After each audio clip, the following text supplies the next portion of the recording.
the time that I thought about or contemplated about taking my life. And I really, at that point, I said, there's really no reason for me to live. I just, I was so depressed, so severely depressed. Angels and demons fighting in the deep end. I turn all my weakness into something I believe in. Every scar, every doubt, that's fuel when I speak. Welcome to the battle where the broken get free. Yeah. Welcome to another episode of Angels and Demons podcast. Due to a last-minute cancellation, my Aunt Goretta has graciously stepped to join us. She experienced a high, unconventional childhood marked by significant adversity, and I invited her to share her story, how she not only survived her circumstances, but ultimately flourished because of them. Aunt Goretta, thank you so much for coming on. You are very welcome. I love you, too. So kind of you. I have known this young man since before he was born, and I just want to say first that I'm so proud of you. I know what you're doing here with this podcast, and I just think it's wonderful. You're trying to help people overcome the stigma of mental illness and, seeking help and stuff. And I just so appreciate that. And I'm glad to be here, glad I can help. Only thing is, you only told me a few days ago, and I'm a little bothered because you gave other people 3 weeks to prepare. So here we go. I'm so sorry. It's short notice, but that's what this is about. This is about like real life and real events. And I think as a child, my Aunt Greta told me so many things about her childhood, but I never really until later in life, I really grew as I started developing the podcast and focusing on mental health, really grew to appreciate and understand better your story. And so what we're going to do is just kind of go through a little bit of my Aunt Greta's upbringing, how she became a part of our family, and how it can help you maybe navigate through some difficult parts of life. So first off, thank you so much, and thank you for being gracious for the short notice. That's very kind of you. Thank you.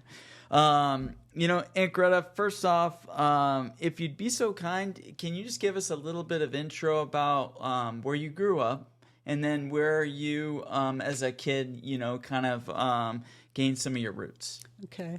Well, I was born in a small town in southern Missouri, and I grew up in another small town in central Missouri, and it was on a farm, and it was actually a quite progressive little town. We had a consolidated school district, so thus I had better educational opportunity.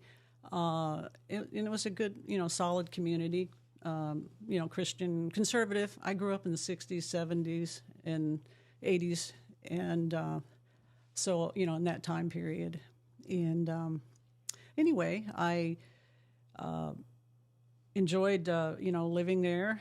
But in the thing is, what happened to me, though, is that my home life was so much different than all the people around me. And so I wanted to stress that the time. In what way? In the way that at times I felt like I lived in two different worlds, in two different realities. Not, like a schizophrenic or anything, but because they were real. It wasn't imaginary. I lived in an old farmhouse that did not have running water, indoor plumbing.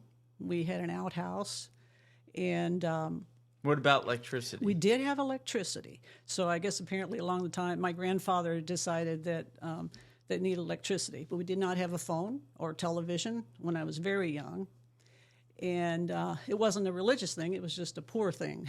We didn't have the money to have all those things. So it wasn't like your mom or your dad's decision. No, it wasn't. It actually, my my father didn't really own the farm. His brothers and sisters did, and my father was a caretaker.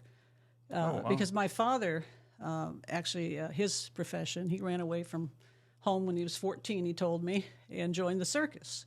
That's very cool. And so that was his expertise. He grew up there up until the age of 14 and then ran away.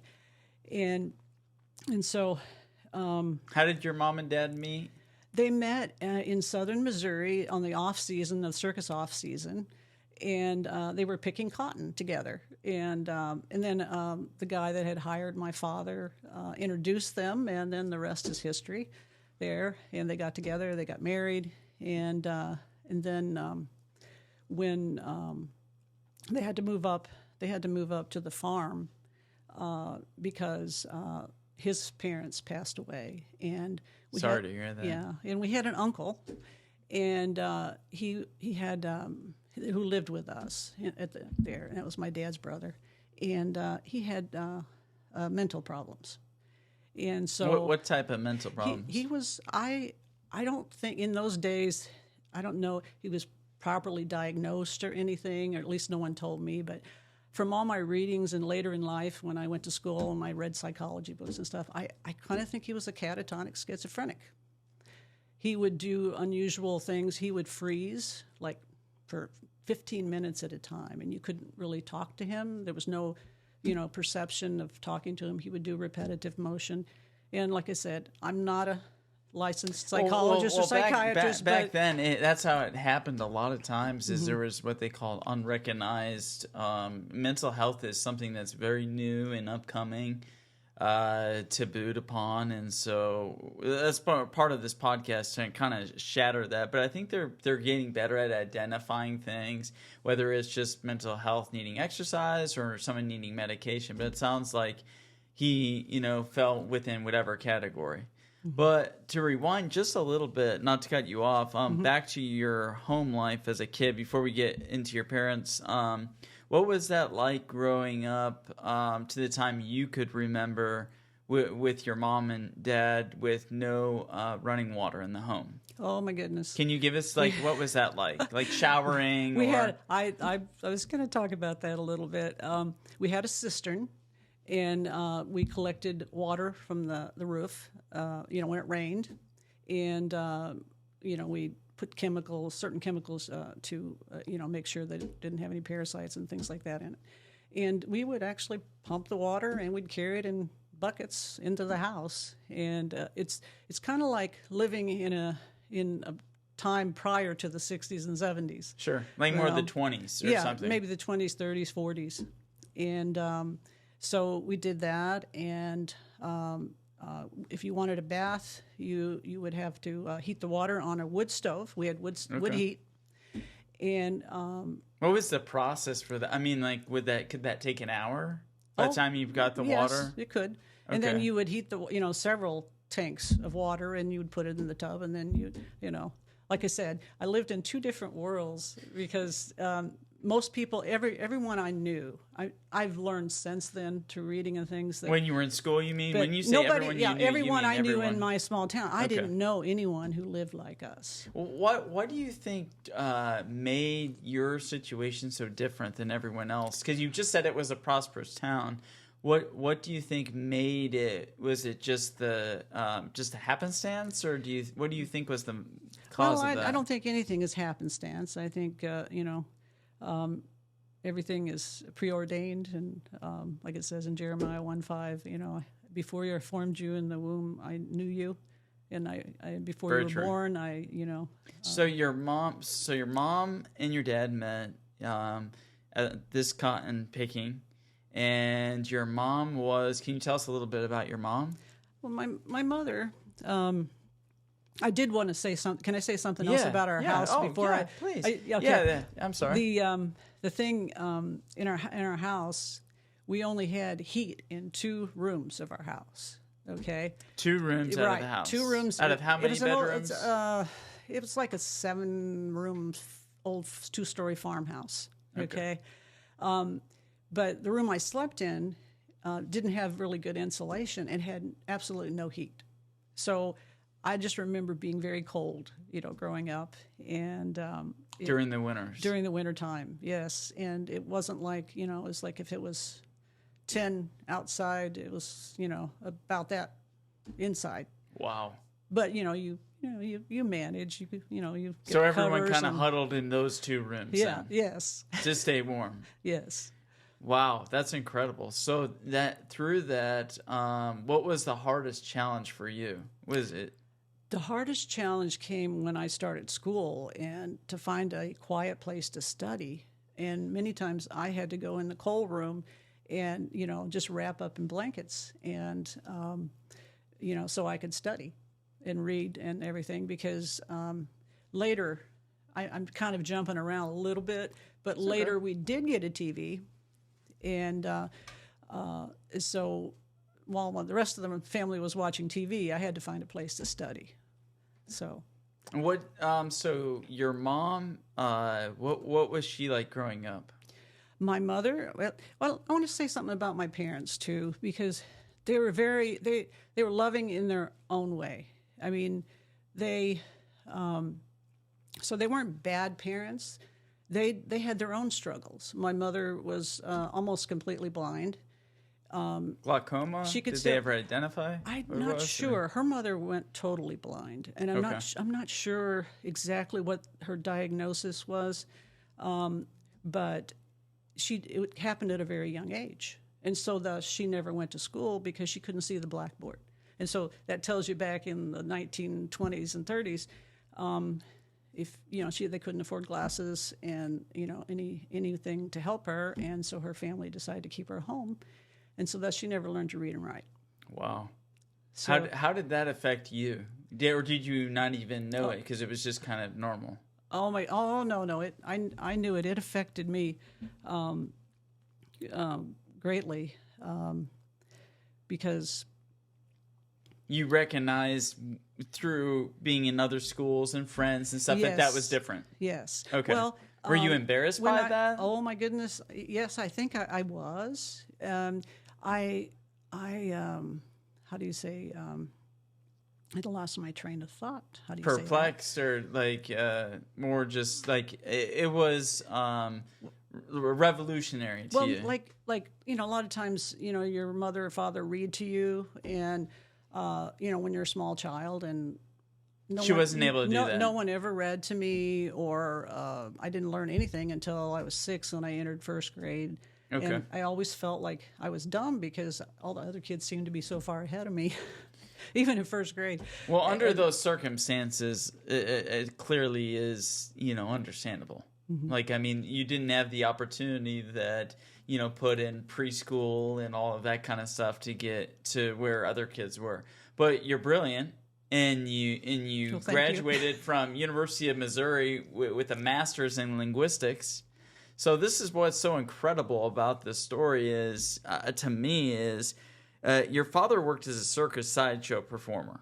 That's correct, right? Yes, that is correct. And can you tell us a little bit about him, like what that was like? Well, I can a little. When I was 11, though, my father, we took a trip to Canada, which really opened up my world. And from mid-Missouri all the way to Canada. Wow. Yes, we took a bus to Canada. That's cool. That's pretty cool. By the way, we did not have a car in our family either. So we walked everywhere we went. And we lived about 3.5 to 4 miles from town. What do you mean we didn't have a car? We didn't have a car. Just no car? My father never learned to drive. So farmhouse, water, no electricity, no vehicle, no phone, and then later in life got a TV. Mm-hmm. And it's just amazing at the things that today people will choose to complain about. Mm-hmm. I mean, it probably when you probably hear people complain, it probably really gets underneath your nerves a little bit, doesn't it? Mm-hmm. Well, I understand. Everybody has their I'm not saying you don't understand, but with that type of upbringing, it's a shocking difference. Mm-hmm. I realize over the years that some people have it a lot worse than me, had it a lot worse, and some people obviously had it much, much better than I did. And so you just have to deal with what God has in front of you, put in front of you to manage. That's a very good point. So you're going up to Canada. Your dad's in the circus, and you're going up on a bus to Canada, and what happens? Well, we actually went up for an entire summer. Oh, wow. That was pretty cool. I'd say that's probably one of the highlights of my young life. All the other stuff, we didn't do a lot because we didn't have a lot of money. So, what would your dad do in the circus? Well, he was a sword swallower, and he put 8 golf balls in his mouth. 8? Yes. Wow. I think I maybe could do 2. I don't know if I've tried. I want to try it now that you mentioned it. Yeah, I tried it, and I can only put how many two. Two? I can only put two. How did he do 8? Well, he just over the years he managed to stretch his jaws. He was not unusually, he didn't look much different than other people. He didn't have extra, he was just skill. He was 6'1", but and he swallowed swords. He swallowed swords, and he did some other things that I'm not, I don't remember. But that was primarily the things. And then he would get on stage and do that. But anyway, long story short, that was just a fun summer. We went to the Canadian National Exhibition where he performed in Toronto, and then we also went to Montreal, and he performed in a place called Belmont Park or whatever, I think. Wow, so that wasn't your first time to Montreal. You've been to Montreal before. It was not. Yes, I had been there. That is very cool. We went on our cruise.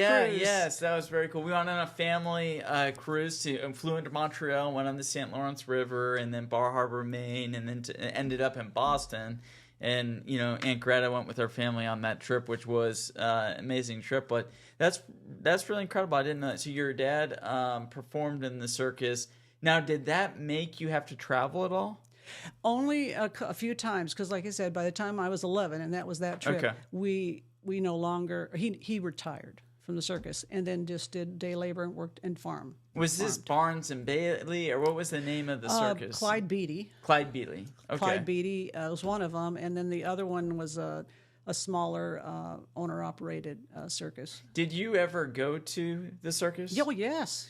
Can you tell me? Because I've never been to a circus before. My brother and I actually helped the magician under the stage. Oh, wow. So well, tell me a little bit about what it was like to go to a circus show. Because we don't have circuses anymore. Well, yeah, I heard there's a lot of... who knows? Yeah, for some reason we don't have them. I think there's one that comes to town if you really want to see one. But what was it like back then going to the circus? What would you see? Like, what would be like with their? I actually got in on the basics. Even putting the tent up, taking the tent down, and things like that. Wow, that's incredible. So you clowns, elephants. Well. Actually, my father was more in the sideshow. Okay. So there was like the bearded lady and like I said, the sword swallower and the magician, and things like acts like that. And then what would be another act that would come out after that? After what? The sideshow. Oh, well, that's the only one thing that I'm familiar with is what I'm trying to say. Oh, okay. But anyway. Very interesting. Yeah. Like I said, I don't focus that much on that, but I know that, you're really focused on mental health on this, and I think we've kind of got far off the tangent. No. I think we're right on, because I think that acted as a refuge. To me, I'm thinking, with what you described in life, you use this circus as kind of a refuge. You just gave an example of you going to Canada and that being one of the best summers you had, right? And because he was involved in the circus, it gave you that opportunity, correct? So that gave you a distraction from the abnormalities, so to speak. There were differences that you had from your friends that maybe had electricity and TVs and all the cars and all the bells and whistles, right?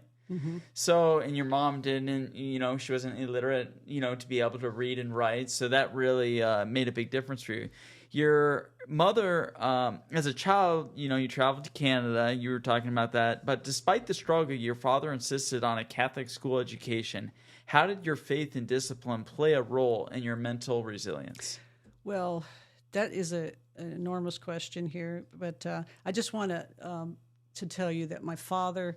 He was a very devout Catholic, and we were not rich, so can you give me an example? We could not really afford a Catholic school. Can you give me an example, just for subscribers, of what a devout Catholic would look like? You go to church every Sunday. You go to church on all the holy days and feast days, and my father would arrive hours early because we had to walk. And so sometimes people would pick him up, and if they picked him up,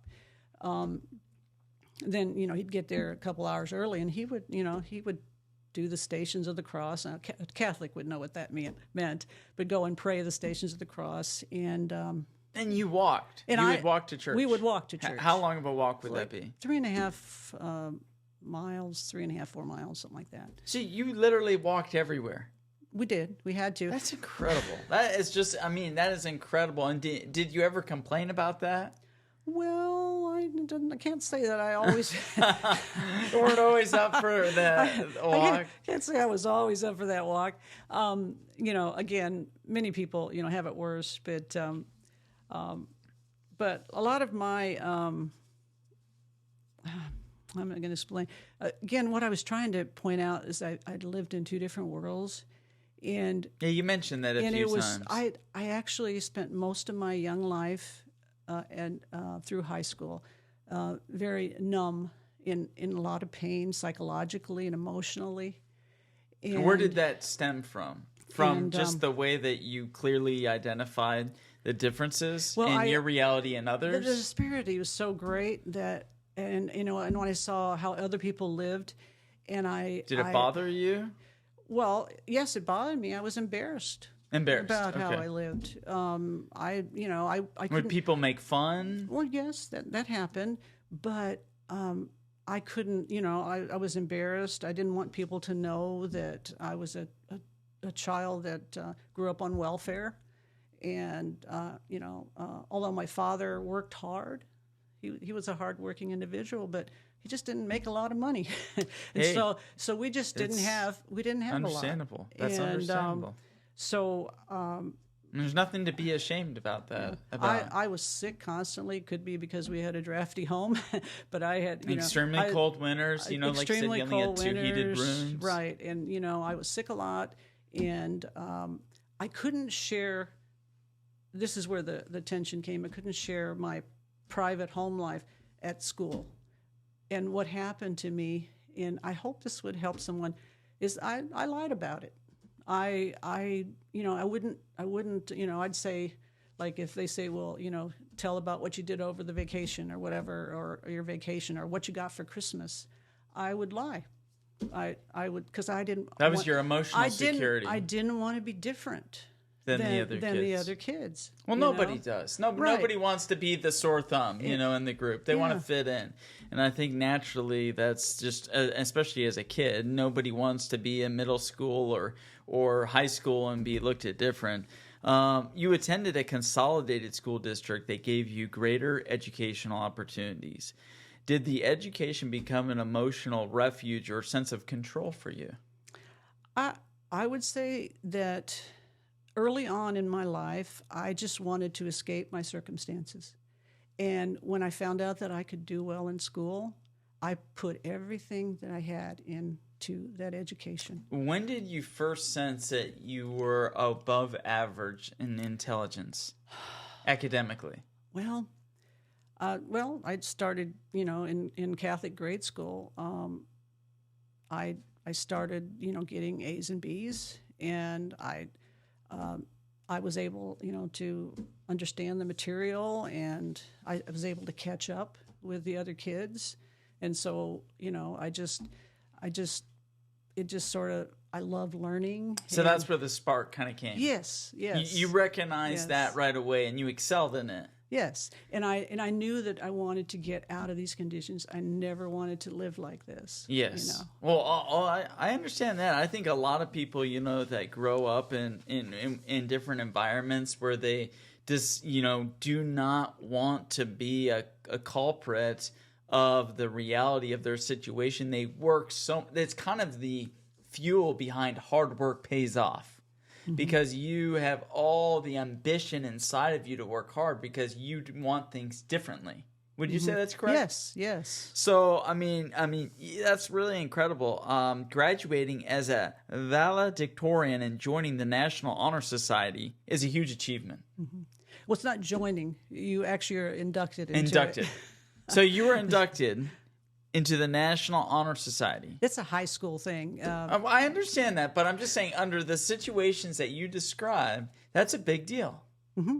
It is. That's a big deal because you just said your mother was illiterate. She couldn't read or write. Your father was a hard worker in the circus, and you didn't have that opportunity that other kids had, and you still made the National Honor Society.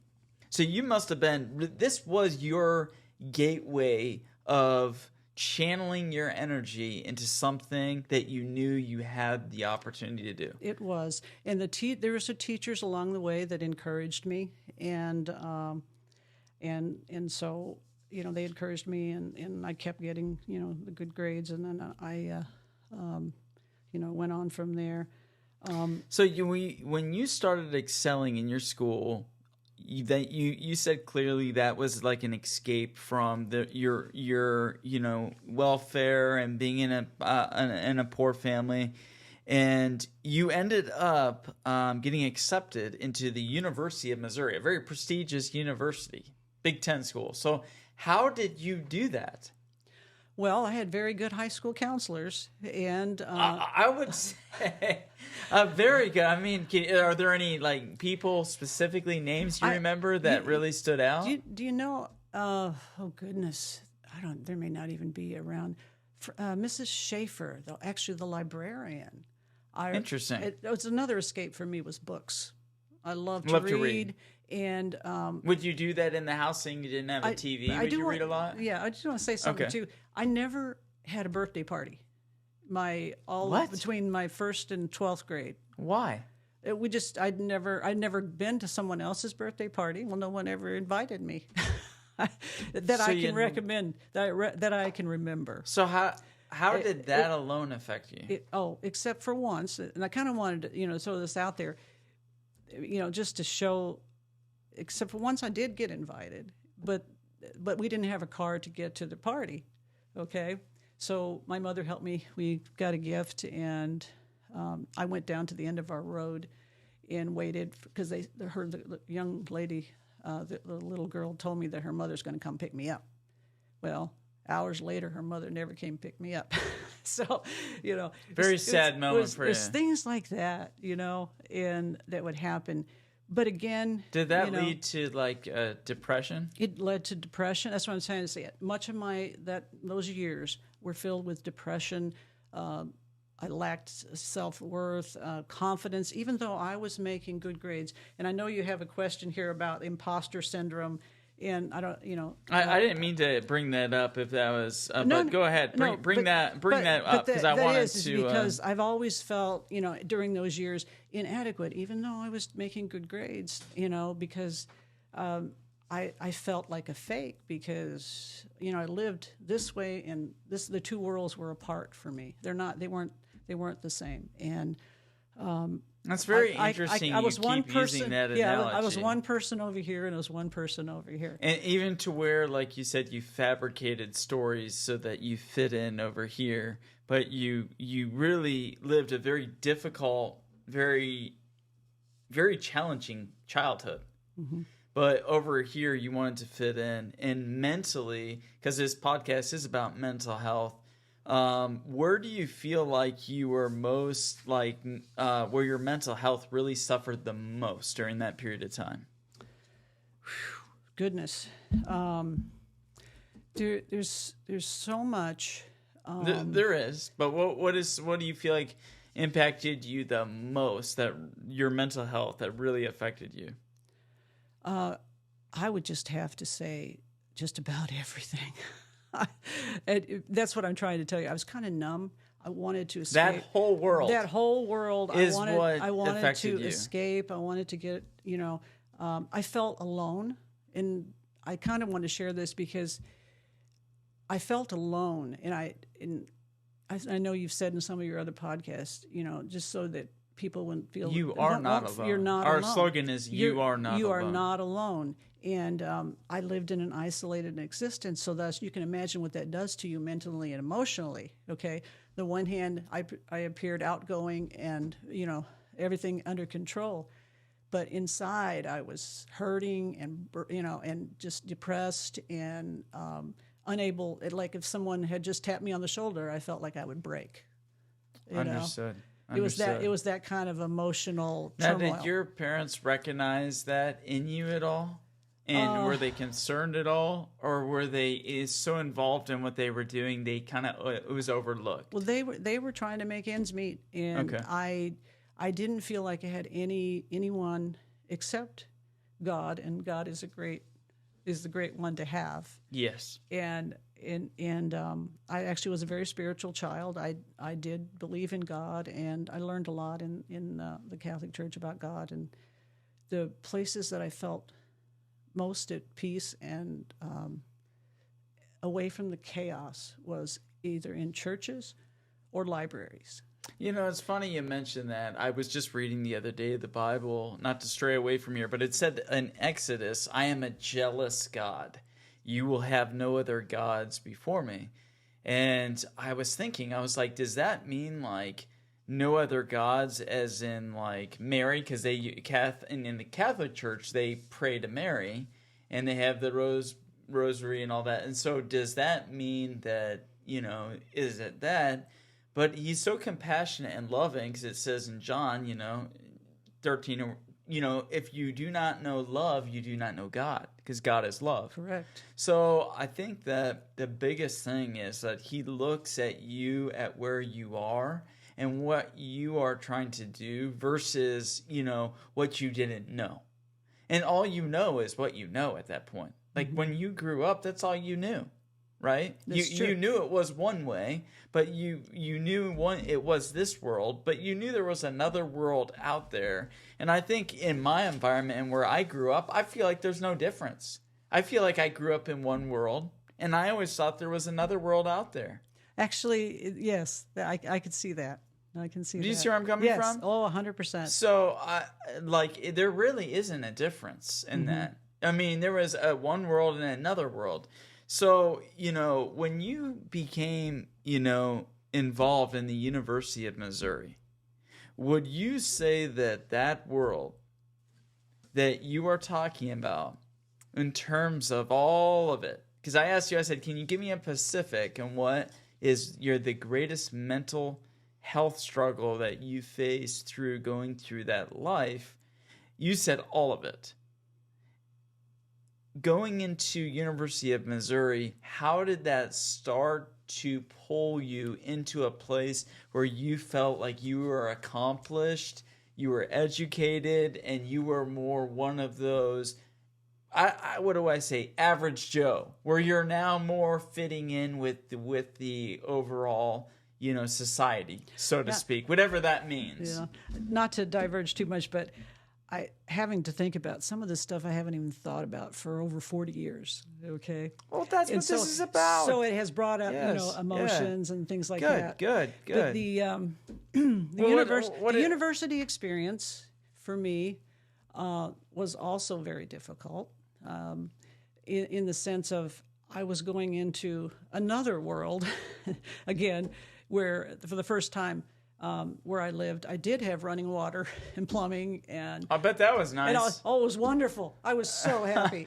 I bet that was nice. I was so happy to be able to take a shower heat in a bath. And only two rooms warm. You were probably like in paradise. I was. Right? Did you have a cafeteria there? I was. You lived in the dorms the first year, right? Mm-hmm. What was that like?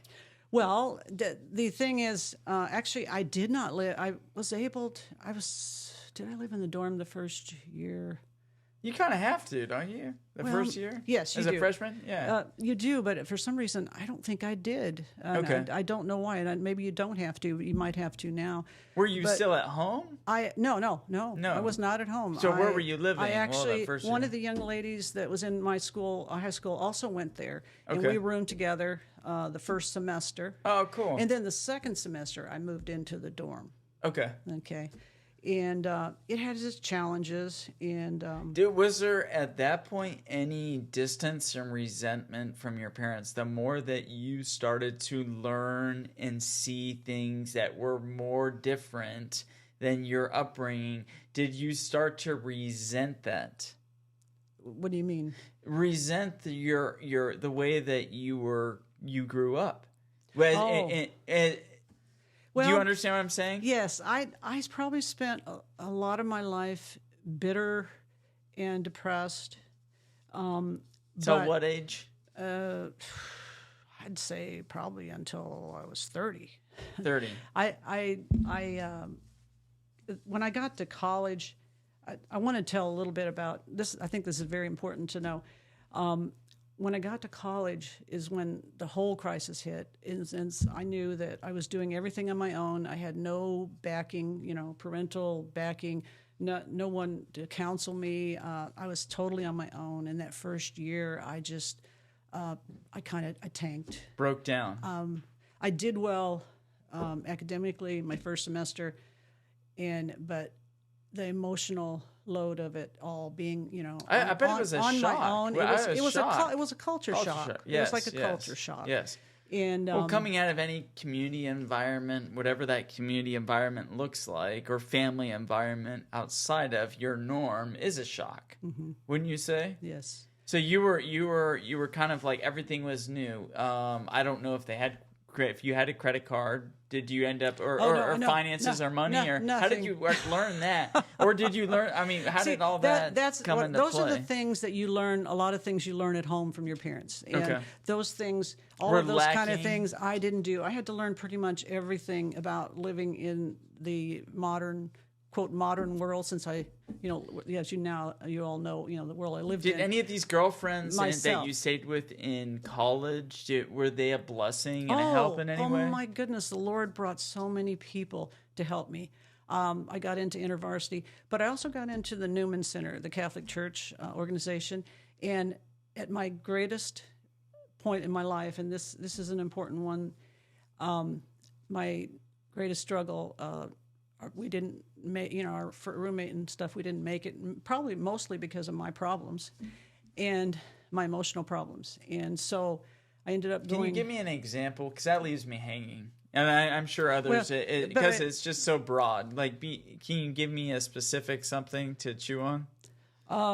Well, I'd say hygiene for one. I grew up, like I grew up. I grew up like in the 20s and 30s. I mean, it was, where you had it was to bring in the 60s the water and 70s where you into bring the water in. Okay. But how often are you're going to, once a week? Yeah, or whatever, or you take sponge baths and stuff and things like that.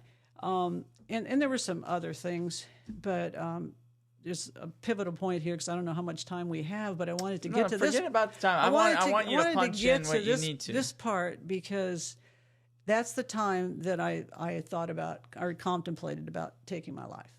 And I really, at that point, I said, there's really no reason for me to live. I just, I was so depressed, so severely depressed. Wow. And so, because I just lost my roommate, and then I had to move into the dorms, all new people, and I already felt alone and isolated, okay? And this is a happy thing, and this is where the Lord showed up. And the one good thing, I'm not finished. Okay, go ahead, sorry. Let me get this going. The happy thing is that I went to the Newman Center, and I went into church, and I got on my knees, and I prayed. And I said, Lord, something's got to change in my life. I can't keep going on if something doesn't change. And I was crying, and I just started crying a lot more. I went downstairs, and I knocked at the rectory door. And this wonderful Catholic Irish priest named Father Mike opened the door. And he basically saved my life. And when you say basically saved, explain. Give me. I'll give you some more. He saved my life in the sense of he got, he was very jovial and happy, and I told him. I mean, he wasn't, he was just really friendly. He said, I will take you down to my office and we can talk. And so we talked, and he happened to be a charismatic Catholic, and they believe in speaking in tongues and those kind of things, and he had prayer group, and he invited me to prayer group, and he prayed for me, prayed over me, and it was just, it turned my life around. He introduced me to another counselor, and he then introduced me to a psychologist, and I really needed that, because at the time I was thinking I was crazy. Well, I think anyone in those circumstances would. I mean, you grow up in an environment that you are so used to, that it's different, and then you're trying to digest that. What was the straw or the weight to where you felt like you were at that point to take your life? What was it that built to that moment, do you think? Growing up the way I did, I felt that the weight of the world on my shoulders. I felt like a little adult at a very young age. Okay. And that's what I wanted to share earlier with my mother, being illiterate and stuff. I mean, at age 6 and 7, I was writing her letters. She would dictate them to me, and I would write them and send to her sisters and her relatives and things like that. And then when they came back, I would read the letters to her, and then, Where did you gain that skill, though? From the school or reading a lot? From reading, school. But would you read a lot of books? Well, I had to learn to read first. Okay. From From school. So you really paid attention to school was your refuge. It really was. It was my saving whatever. Grace. So to speak, as they would say, your saving grace. It's a God gave that talent to me, so I attribute it all to God. I mean, in hindsight, I see the Lord that I don't think I would have the deep relationship that I have today had I not gone through all this adversity and the struggles and what I would say with people out there, one thing that made me not kill myself was that I was Catholic, and if you were Catholic, you would go to hell if you killed yourself. Okay, and I'm not saying that you will or won't. God is our only judge, and I'm no longer Catholic, and not because I dislike Catholics, just because I found a different church. But don't ever think about, you don't know what can happen the next day, So suicide's not an option, really. It shouldn't be an option ever, whether you think God's displeased or not, because I'm here to tell you that there is a better way. There's the best thing to do is to be honest, to seek wise counselors, to seek people that will listen to you, that will guide you in godly values, the truth. Be willing to accept correction. That was hard to do, because when you feel like you're so inadequate and somebody corrects you, it's like it would send me in a deep depression. But I went and I took those words. I thought about what a person said, whether I liked it or not, and I said, Lord, is this true? If it's true, I need to deal with it, and I need to do something about it, rather than, wallowing in self-pity or being a victim. I spent years doing that. I don't do that anymore, thanks to the Lord Jesus Christ. As though you were a victim of the suffering. Yeah, yes. And I felt that way. I felt trapped for many years. But by the grace of God and by all the people that He sent in my life, those 3 people that I mentioned and others all along the way, I can now say that I have that freedom. I just want to personally thank you, for being so open and honest, because I think that, especially in mental health, you really can't be a help to anyone unless you're willing to open up and really express your valleys and your dark moments in life. As everyone wants to put on face, and as you said, gave analogies even as a kid, or not having birthday parties, you want to always act like everything's okay, so you always fit in, you're always happy, you're always that happy guy. And I have that even in being involved in dentistry. You always want to, people always don't like the cost. They don't like the feeling of being there, and so you always have to be that jester, that happy guy, But at the end of the day, you always get your head cut off because it's always cost a lot of money, right? Mm-hmm. And so, you're talking a lot of money, so you always get your head cut off. So in a way, I can relate to what you're saying, but you have a very, very, very, very strong mind.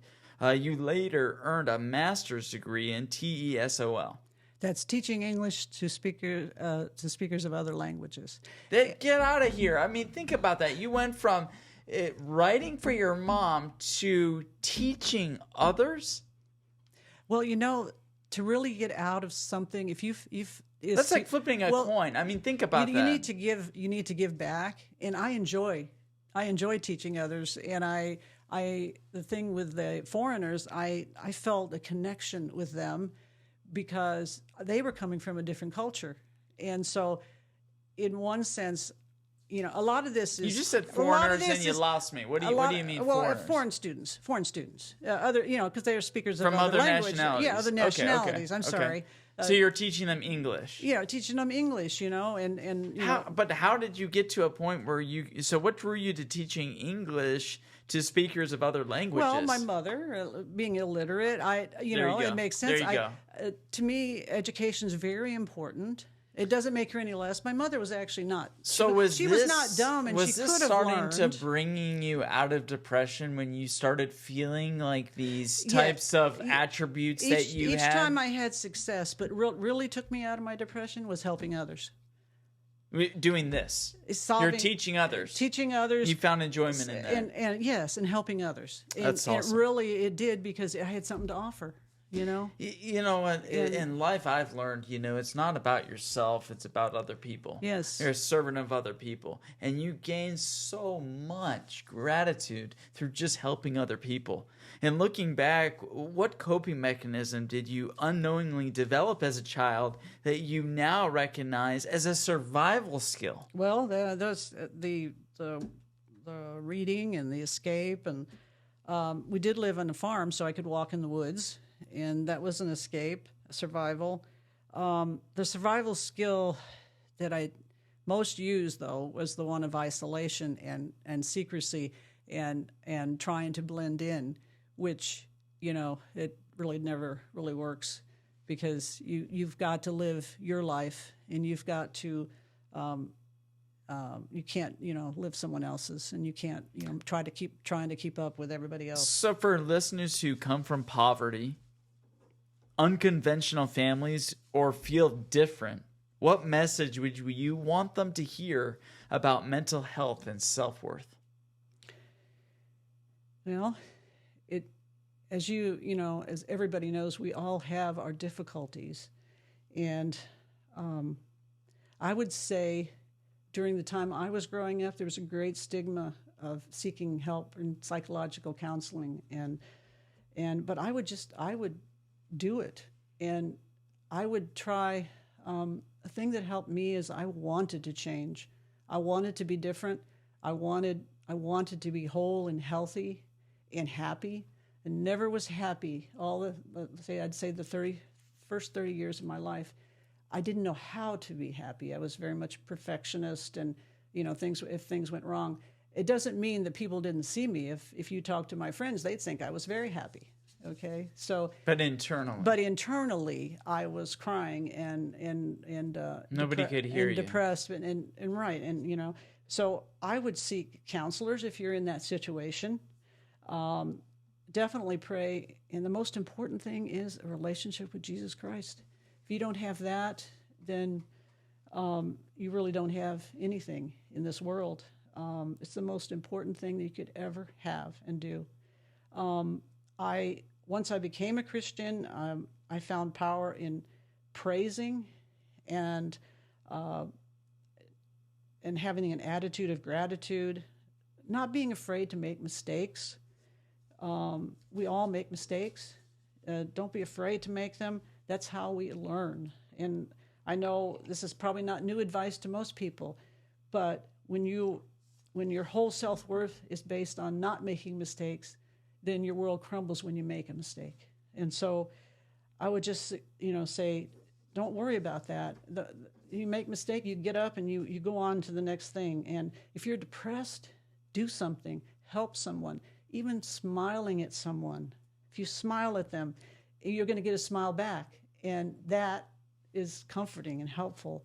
And there was one thing that the Lord also showed me in my college years was right after I graduated, I got a job at the Special Ed Dissemination Center, and it was to help teach teachers. Or I didn't teach them, but I worked at a special ed library, special needs library, and it was a training ground for special needs teachers.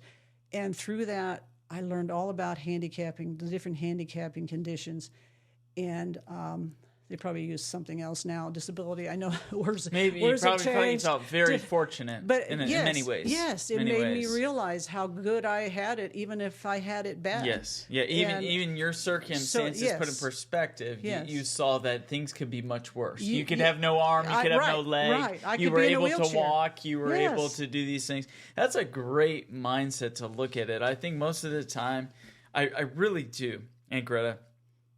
I think that the majority of people I meet, including myself sometimes, look at what we do not have than the things that we do. And it's hard for God to look at us and give more when he's given us stuff and you can't even appreciate or thank him. And at Thanksgiving, I had this idea. We're all going to write things that we're thankful for. And we're gonna each do 20 of them, put them in a hat, and then we're gonna make a collage with all these things we're thankful of, so that we're reminded of how much we're given. Because I'm telling you, we are psychologically built where it's never enough. Mm-hmm. It doesn't matter how much money you have. I mean, we know people that have made it to the New York Stock Exchange, where they are NASDAQ.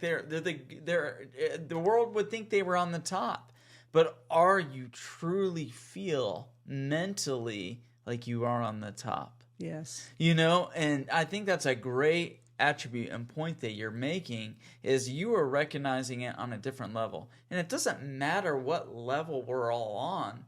You just said suicide isn't an option. Christ is your center. You look towards him, and he will direct your path. Right. And so I can't thank you enough for sharing that, because, I mean, that is such valuable insight into people that are going through some very dark times. And I think the thing is, this show is called Angels and Demons, because, we've talked about a lot of good stuff, in different episodes, but nobody wants to talk about their demons. The demons, yes. Nobody wants to talk about them. But, I mean, what would you say, and you already kind of did, you got to that point where you felt like your life was just not able to be of worth, almost. You have to be truthful. You have to be truthful with yourself and truthful with a few others. You don't have to, like I said, seek out some godly people that you can share your story with, share your difficulties. Like the Catholic priest did. But you got to be truthful, and you've got to want to change, and you've got to want help. If you don't, you're obviously not going to change, and you have to be willing to hurt. I remember people correcting me, and I didn't want to hear it. And I would go away, I would be so depressed, and then I would think about what they said, and I know I said this before, but and then I would do it, and all of a sudden, it changed my world, and so. So happy to hear that. We're going to do something. I'm going to do something a little different here. We are going to zoom in now to some of the incredible accomplishments. I know you didn't want to do this, but I want to do it. You got your master's from University of Missouri, correct? Mm-hmm. Your master's in linguistics. Mm-hmm. That's a very difficult master's to get. Most people don't even know the English language. There, THEIR, THERE.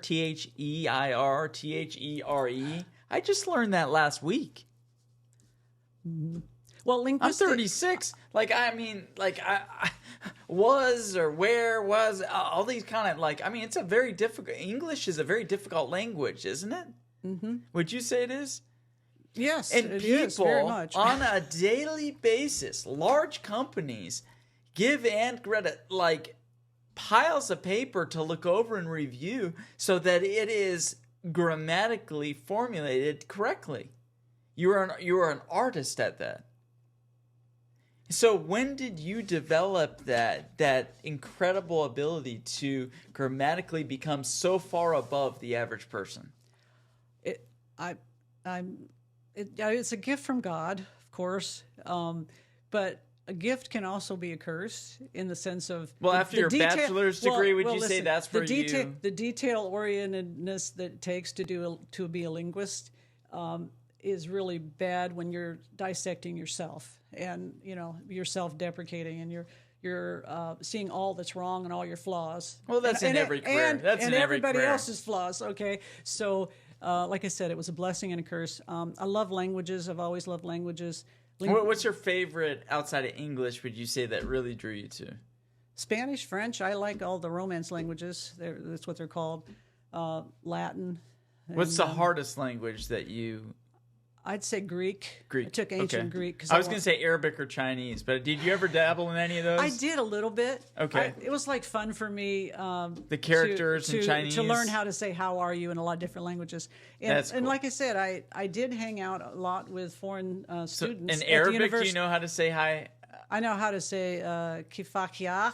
It means "How are you?" And forgive me, all you Arab people, Arabic-speaking people, that if it doesn't sound good. So give us 3 different "Hi, how are you" in 3 different languages, like German. Wie geht's? That's German. Spanish? How are you? ¿Cómo está? Okay, and then Let's see. give me one other language. Let's see. What else do I know? You put me on the spot here, and I. Good.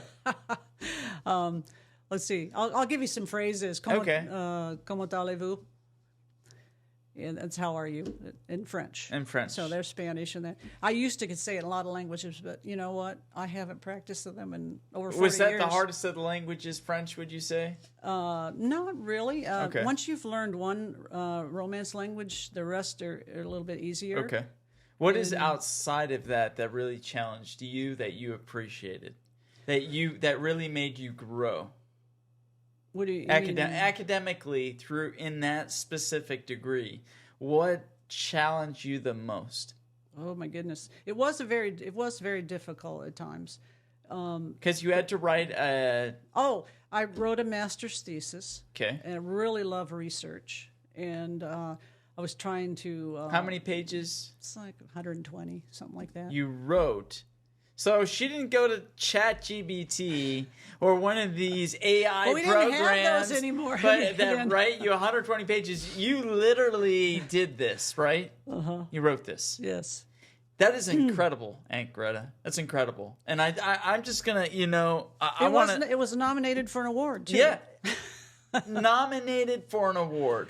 So I mean, I thank but you you know, Vinny, so much. I don't want to leave much. it there, though. It is nothing to compare with what I have now in Jesus Christ. I want you to know, nothing like that. Your faith is your center. It's very I'm clear. telling you, your I'd faith be is your nothing center. without the Lord. And I can say one more thing to those people out there that are struggling, is that there's one effective method that I use when I pray. It's really a difficult thing, and is I get down on my knees and I cry out to God.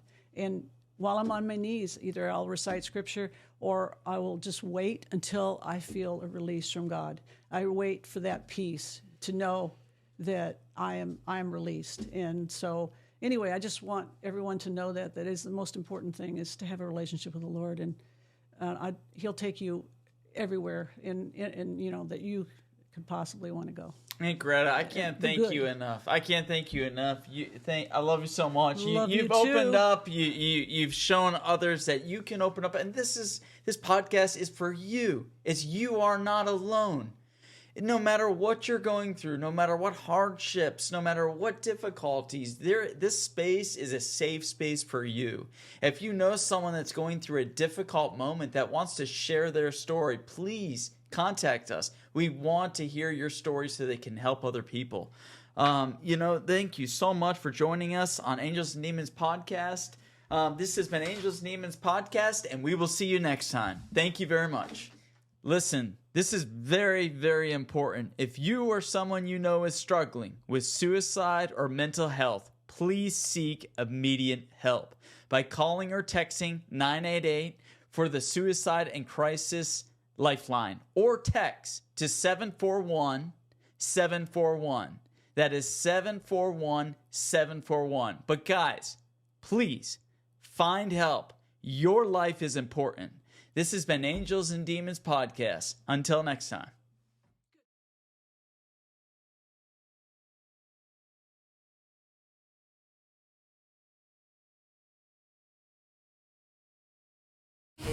Angels and demons fighting in the deep end. I turn all my weakness into something I believe in. Every scar, every doubt, that's fuel when I speak. Welcome to the battle where the broken get free. Yeah.